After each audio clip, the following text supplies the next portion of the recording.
Cuba Gooding Jr. was matter of fact as he went through this process today, resolving his forcible touching case. The courtroom was sparsely attended. There were reporters and some observers, but not packed like you would typically see for a celebrity case. Cuba Gooding Jr. spoke briefly. He pleaded to a lesser charge, and in that admitted that he did kiss a waitress at a New York City nightclub back in 2018. He also heard from three of the victims, people who say they were victimized by him in cases, two of which were not ultimately brought as part of the plea agreement.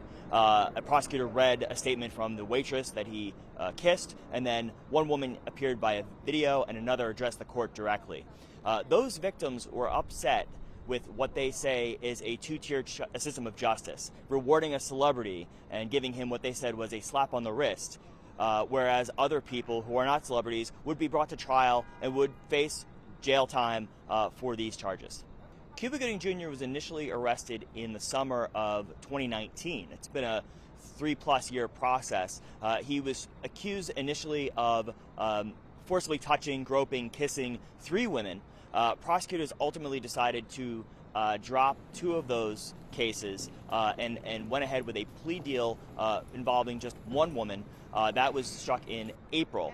Part of the plea agreement was that Cuba Gooding Jr. had to stay out of trouble, and he had to attend what they called alcohol and behavioral management, behavioral therapy.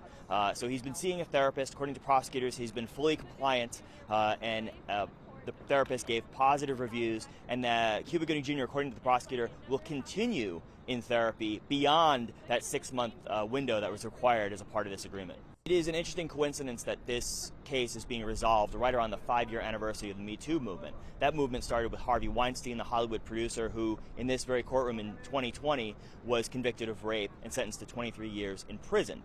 There have been, though, some concerns that the Me Too movement is losing steam, that you see results like today, where Cuba Gooding Jr. gets no jail time, the vacating of Bill Cosby's conviction in Pennsylvania a few months back, and other matters that have gone away. We asked attorney Gloria Allred about this, and she said that while some of those developments are disappointing, women are still resolved to hold men accountable. What happened today, if you ask Cuba Gooding Jr.'s defense lawyers, if you ask prosecutors, was that they did not see a clear path to a conviction on some of these allegations.